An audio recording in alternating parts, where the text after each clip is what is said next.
உங்கள் favourite TV ஷோக்களை இனி miss பண்ண தேவையில்லை. ZEE5 இல் முற்றிலும் இலவசமாக காணுங்கள். இங்கேயும் எப்பொழுதும். ஆதி என்னடா நான் எல்லாத்தையும் மறந்து போய் படுத்துட்டு உட்காந்துட்டு இருக்கிறான். தெய்வா இங்க பாரு,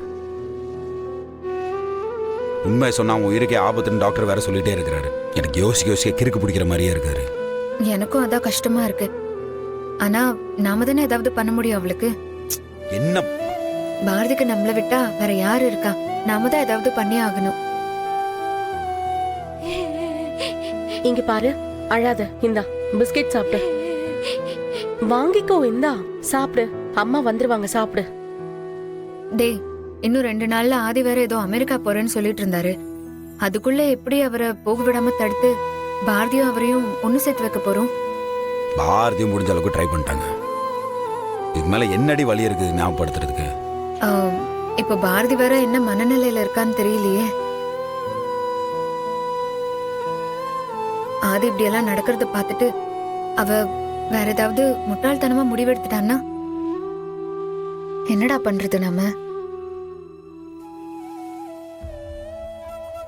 ஏய், நம்ம பாரதி கிட்ட இத பத்தி பேசலாமா? அவ என்ன யோசிக்கிறான்னு நம்ம கேட்கலாம். அதுக்கப்புறம் நம்ம என்ன பண்ணலாம்னு முடிவு பண்ணலாம். எனக்கு நீங்க எல்லாமே வாழ்றது கஷ்டமா இருந்தாலும் அந்த கஷ்டத்தோட அட்லீஸ்ட் என்னால வாழவாவது முடியும். ஆனா தமிழ் இல்லாம என்னால கண்டிப்பா வாழ முடியாது.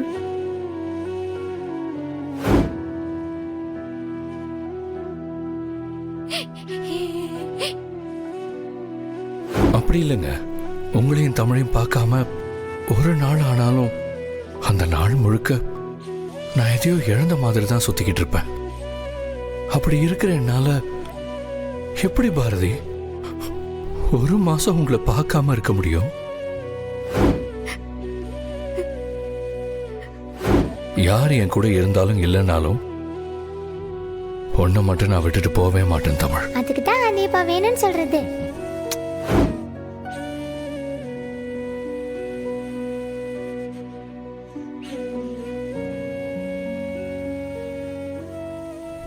அறிவு இருக்குதா உனக்கு? படிச்ச பொண்ணு தான் நீ. அவன் தான் அறிவு இல்லாம ஆபரேஷன் கீப்ரேஷன் நான் பண்ணக்கூடாதுன்னு நீ புத்திமதி சொல்ல மாட்டியா நீ? ஹலோ, பிரச்சனை என்னன்னு தெரியாம என்கிட்ட பேசுற வேலை வச்சுக்காதீங்க. ஒரு நிமிஷம். அதுவும் சரிதான். நாங்க எதுக்கு உன்கிட்ட பேசி எங்க எனர்ஜியை வேஸ்ட் பண்ணணும்? நீ ஆதியை கூப்பிட்டு நாங்க அவர்கிட்ட பேசிக்கிறோம். ஆதியா? அவன் இந்நேரம் ஃபிளைட்ல போயிட்டு இருப்பான்.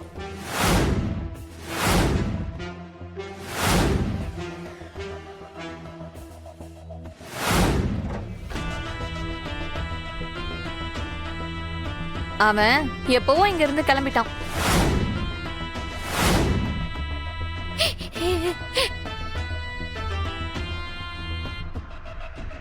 அவன் எப்பவோ கிளம்பிட்டான். நீங்க ரொம்ப லேட்டா வந்திருக்கீங்க. இது பாரு, கண்டது பேசிட்டுக்காத. அவன் உள்ளதார் பண்ணி கூப்பிடவன். நீ கூப்பிடுறியா இல்ல உள்ள வந்து நான் பாக்கட்டா? ஏங்க, அவனை உள்ள ஒளிச்சு வச்சு எனக்கு என்ன யூஸ் இருக்க போகுது? அவன் போயிட்டான்னு சொல்றான்ல. தாத்தா, ஆதி எப்ப போனா? அவரு எப்போ போயிட்டாரு.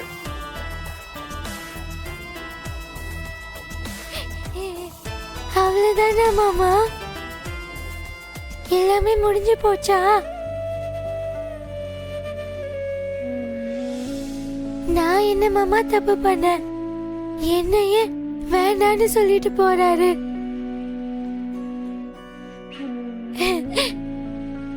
கடைசி வரைக்கும் நான் அப்பா இல்லாம அனாதையாவே இருக்கணும்ல.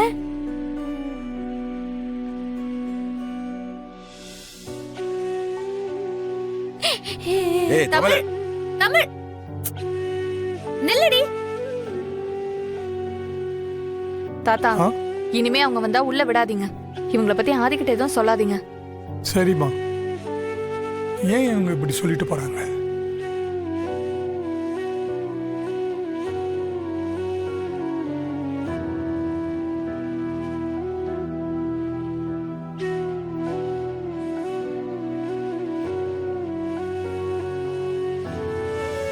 டேய், நாளைக்கு தானே ஆதி ஃபாரினுக்கு போறதா சொன்னாரு. அதுக்குள்ள எப்படி? அதான் எனக்கு புரியல ஆண்டல. ஒருவேளை நேற்று ஹாஸ்பிட்டலில் பாரதி அவங்ககிட்ட பேசினால ஏதாவது டிஸ்டர்ப் ஆயிருப்பானோ? அதுவும் கரெக்ட் தான். ஆனா ஒருத்தர் திடீர்னு இப்படியெல்லாம் கிளம்பி போவாரா? நீ வேற. ஆதி எந்த அளவுக்கு நல்லவனோ அதே அளவுக்கு அவனுக்கு கோபமும் வரும்டே. ஆனா அவ்வளோ லேசா அவனுக்கு கோபம் வராது. ஆனா வந்துருச்சுன்னா பாயத்திக்கார மாதிரி என்ன வேணாலும் பண்ணிட்டு இருப்பான் அவன். பாவுண்டா தமிழ், அவ ரொம்ப அழுதுட்டு இருக்கா. எனக்கு என்ன பண்றதுன்னே புரியல. தமிழவே சமாளிக்க முடியல. அங்க போயிட்டு பாரதி கிட்ட என்ன சொல்ல போறோம் நம்ம? என்ன சொல்ல முடியும் சொல்லு? உண்மையை சொல்லிடலாமா? ஏய், நம்ம இப்ப என்ன போய் சொன்னாலுமே ஆதி இங்க இருக்க போறது இல்ல. எப்படினாலும் போயிடுவாரு. ஆனா அவர் இந்த அளவுக்கு போவாருன்னு நான் யோசிக்கவே இல்லடா. நானும் தானே யோசிக்கல. அவன் பண்ணக்கூடாது எல்லாத்தையுமே பண்ணிட்டானே. இப்போ என்னதான் முடிவு இதுக்கு? தெரியலடே, சத்தியமா எனக்கு தெரியல.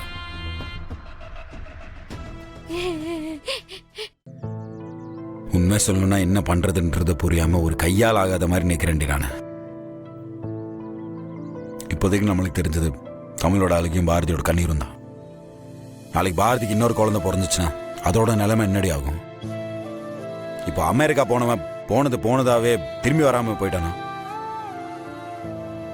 அந்த குழந்தை இந்த குழந்தை மனநலா என்னடி ஆகுறது? அப்பா அம்மா இறந்து அவங்க இல்லாம வாழலாம். அப்பா அம்மா இருந்து அவங்க இல்லாம வாழ்ற வாழ்க்கை நரகத்தை விட மோசண்டி. நமக்கு புரியுது. ஆனா அதை ஆதி யோசிக்கவே இல்லையே. ஒரு பிசினஸ் பண்ணணும்னா அதோட அடி ஆழத்துல இருந்து ரிஷி மூலம் நதி மூலம்னு எல்லாத்தையும் யோசிக்கிற அந்த மனுஷன், ஆனா இந்த விஷயத்துல இப்படி யோசிக்காம முடிவெடுத்துட்டாரேன்னு தான் மனசுக்கு ரொம்ப வேதனையாவே இருக்கு. உனக்கு எப்படி இருந்துச்சுன்னா என் நிலைமையில யோசிச்சு பாரு.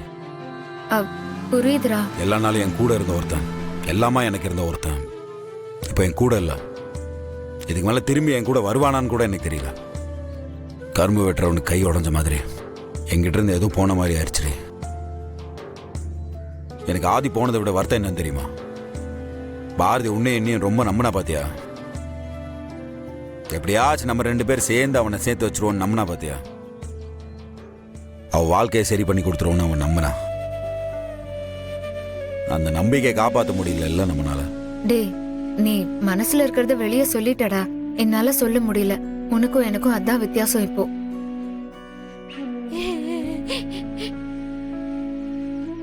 டே, அவளோட அழுகு சத்தத்தை கேட்டாலே உடம்பெல்லாம் ஒரு மாதிரி நடுங்குதுடா.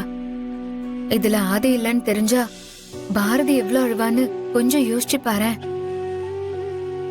டே, அவ அழுகைக்கு நம்மளால ஆறுதல் சொல்ல முடியாது. அவ கஷ்டத்துக்கு நம்மளால தீர்வு சொல்ல முடியாதுல்ல.